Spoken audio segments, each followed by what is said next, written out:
EVM से भी दिक्कत है, क्यों नहीं है दिक्कत?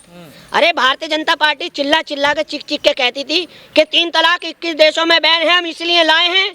अगर तुम कहते थे कि 21 देशों में 3 तलाक बैन है, तो ईवीएम भी वर्ल्ड में 5 देशों को छोड़कर पूरे वर्ल्ड में बैन है, तो आप क्यों नहीं करते उसको बैन? आपके दिल में खोट है, आप चोरी करते हैं ईवीएम से वोट की, इसलिए आपको डर लग रहा है। वक्त देना चुनाव आयोग, हम उसको डेमो दिखाएंगे। अभी अमेरिका के एक वैज्ञानिक का उसका जवाब आया है, बयान आया है कि जहां ईवीएम का प्रयोग हो रहा है वहां पर समझ लिए कि लोकतंत्र और डेमोक्रेसी खतरे में है। ईवीएम बैन नहीं होती है तो देश खतरे में है, देश की बेटी खतरे में है, देश का किसान खतरे में है। जो होगा वो करेंगे। बेटी कैसे खतरे में? जो होगा अरे जब चुनावी ईवीएम से होगा तो दूसरी पार्टी कैसे जीतेगी, या इलेक्शन कौन जीत जाएगा?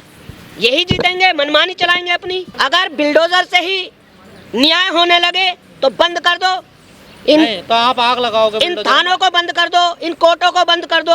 देखिए, जब तुम किसी के धर्म स्थल को तोड़ोगे अवैध बताकर, तो सामने वाला आप जब उसको उकसाओगे वो कुछ ना कुछ तो करेगा। आखिरकार आप कर क्या रहे हैं? आप सिर्फ 10 साल में मंदिर के नीचे मस्जिद ढूंढ रहे हैं, मस्जिद के नीचे बुद्ध ढूंढ रहे हैं। क्या आपने 2 करोड़ नौकरियां दी? क्या आपने स्मार्ट सिटियां बनाई? क्या आपने किसान की आय दुगनी की? क्या आपने शिक्षा पर काम किया?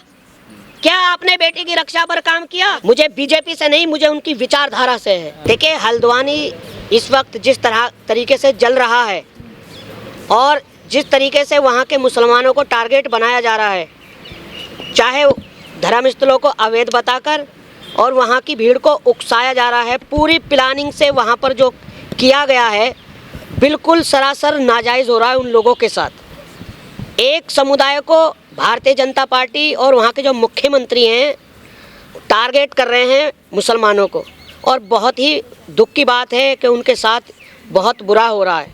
देश में सब कुछ ठीक ठाक नहीं चल रहा, हल्द्वानी जल रहा है और हम सब तमाशा देख रहे हैं। राहुल गांधी जाएंगे कि नहीं? देखिए, राहुल गांधी जी बिल्कुल जाएंगे। राहुल गांधी जी, अभी किसानों का जो मामला हुआ है, राहुल गांधी जी ने बात की है फ़ोन पर और संवेदना दी है किसानों को कि मैं हर वक्त अपने देश के किसान के साथ और युवा के, और जिस पे भी कोई भी मतलब इस भारतीय जनता पार्टी से पीड़ित हो रहा है, मैं उसके साथ हूँ। राहुल गांधी जितना उनसे हो रहा है वो सब कुछ कर रहे हैं, मगर हमारे देश में जो इस वक्त आग लगी हुई है और आग लगाने का काम जो कर रही है वो भारतीय जनता पार्टी और देश की नेशनल मीडिया, क्योंकि माचिस की बिल्कुल ज़रूरत नहीं है आग लगाने की।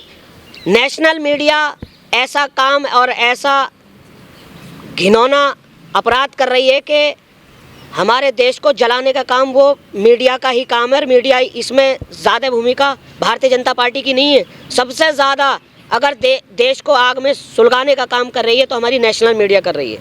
अगर आपके कोई धर्म स्थलों को अवैध बताकर मैं आपके एक मारूं, दूसरा मारूं, आप तीसरी बार मेरे मार ही देंगे। सरासर जुल्म हो रहा है, एक समुदाय को टारगेट किया जा रहा है। कौन कर रहा है target? Bharatiya Janata party, RSS की विचारधारा से जो भी हो रहा है गलत हो रहा है। अरे तो आप लोग अतिक्रमण करेंगे तो क्या किया जाए? चांदनी चौक में शायद आपको पता हो कि बराबर में 2 मंदिर हैं और एक गुरुद्वारा है, उसकी बराबर में मस्जिद है। 500 साल पुराने चारों धर्मस्थल हैं। और आप देखिए भारतीय जनता पार्टी की सोच और आरएसएस की सोच कि जो मस्जिद है वहाँ पर 500 साल पुरानी मस्जिद है, उसको नक्शे से हटा दिया गया है। यानी कि किस तरह की राजनीति हो रही है हमारे देश में और किस तरफ देश को ले जाया जा रहा है। ये वही किसान हैं जो आज हमारे देश के प्रधानमंत्री जी नरेंद्र मोदी जी हवाई यात्रा करते हैं, अमेरिका घूमते हैं, उन्हीं के टैक्स के पैसे से, उन्हीं के खून पसीने के टैक्स के पैसे से ब्रिटेन, अमेरिका, यूएसए और फ्रांस जाते हैं देश के प्रधानमंत्री जी। उन्हीं के लिए कीले गाड़ी जा रही हैं और गड्ढे खोदे जा रहे हैं। मैं उनको बताना चाहता हूँ, हमारे देश का किसान अगर बंजर ज़मीन में हरियाली उगाना जानता है तो समंदरों में रास्ते बनाना भी जानता है। तो तैयार हैं किसान पूरी तरह। सरासर अन्याय हो रहा है। अगर आज नहीं बोले तो फिर कभी नहीं बोल पाएंगे, क्योंकि उनकी आने वाली नस्लें कोसेंगी अपने माता पिताओं को कि आपने ये करा क्या।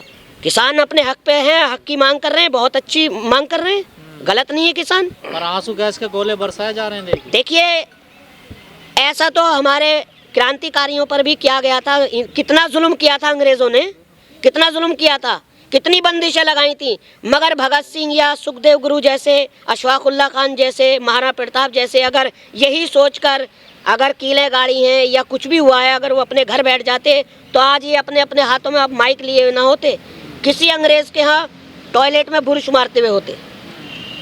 कह रहे हैं इतने जो किसानों की मांग है ये बड़ी आसान नहीं है, इसमें बड़ा समय लगेगा। देखिए क्यों आसान नहीं है? क्या देश की जनता से या देश के किसान से ज़्यादा है? आखिर एक बात मुझे समझ में बिल्कुल नहीं आ रही है कि सरकार किस दबाव में है। दो आदमियों के इशारे पर चल रही है सरकार, अडानी और अंबानी की। ये जो एमएसपी बिल है, शायद आपको पता ना हो कि ये उन्हीं को फ़ायदा पहुंचाने के लिए है। क्या आपको किसानों से ज़्यादा हो गए वो लोग? ये भारतीय जनता पार्टी की तो मानसिकता बन गई है, विपक्ष पर हमला करना। सोते उठते बैठते खाते पीते या तो उनको राहुल गांधी दिखाई देते हैं या विपक्ष दिखाई देता है, कांग्रेस दिखाई देता है। अरे उन्होंने कुछ भी करा, मैं ये कह रहा हूँ आप तो कम से कम ऐसा मत करिए, आप तो अच्छा बन के दिखाइए। आपने तो बहुत बहुत बड़े वादे किए थे कि 2022 में किसानों की आय दुगनी कर देंगे।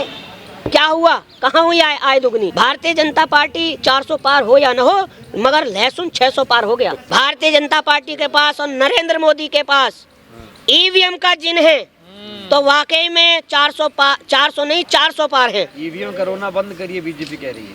ईवीएम का रोना बंद नहीं, बिल्कुल 100% में देश के प्रधानमंत्री जी कहते हैं कि 56 इंच की छाती है। मैं कहता हूं, मैं गारंटी से कह रहा हूं, आप राहुल गांधी की बात छोड़िए, मेहताब हिंदुस्तानी के सामने चुनाव लड़ लें और बैलेट पेपर से चुनाव करा लें। ये देश की जनता है, ये देश की जनता जनार्दन है।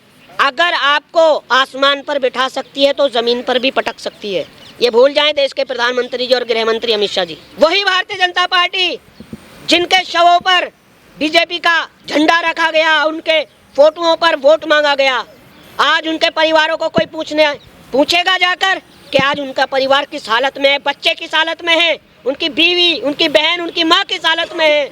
सिर्फ ये जवानों के ऊपर, किसानों के ऊपर, बेटियों के ऊपर राजनीति करना जानते हैं और देश को गुमराह करना जानते हैं। बिल्कुल सही कह रहे हो आप। अगर काम भी हुआ है तो तुम लोगों का हुआ है, गोदी मीडिया का हुआ है या उद्योगपतियों का या पूंजीपतियों का? बताइए मुझे, गरीब जनता का।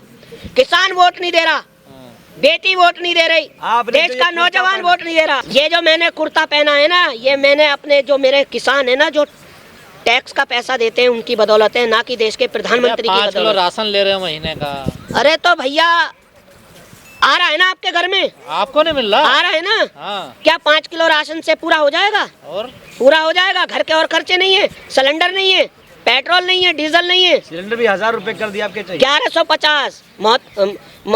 पत्रकार महोदय 100 रुपए कम मत बताइए, 1150 का है। 1150 आज मैं 2013 से स्मृति ईरानी को ढूंढ रहा हूँ। देश में पैसा है, जनता पे पैसा, तभी तो महंगाई हो रही है। देखिए कहाँ है जनता पर पैसा? और 99% अगर देश में पैसा है तो हमारे देश के उद्योगपतियों पर पैसा है।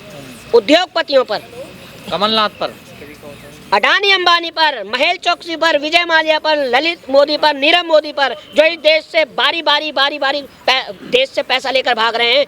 आप बहुत सीना ठोक के कहते थे मैं चौकीदार हूँ। भारतीय जनता पार्टी की जांच होने लगी ना तो 10 साल में इतना पैसा और इतना भ्रष्टाचार का पैसा निकलेगा, इतना घोटाले निकलेंगे कि कांग्रेस को तो छोड़िए आप। एक दाग नहीं है घोटाले का बीजेपी पर। एक हफ्ते के लिए हमें ईडी और सीबीआई हमारे हाथ में दे दो और नेशनल मीडिया दे दो। ईवीएम मांगो हो, कभी ईडीआई सीबीआई मांगो, करना क्या चाहते हो आप लोग? हम तो ईवीएम से चुनाव चाहते ही नहीं।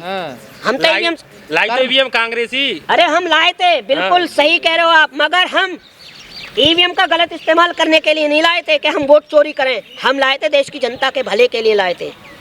हम बीजेपी की तरह वोट चोरी करने के लिए नहीं लाए थे। आज देख लीजिए, वकील सड़क पर हैं, जज सड़क पर हैं, देश का युवा सड़क पर है, तो इनको वोट दे के कौन रहा है? क्यों जीत रहे हैं? बीजेपी ने 2047 तक का प्लान बना लिया, कोई नहीं आ सकता बीच में।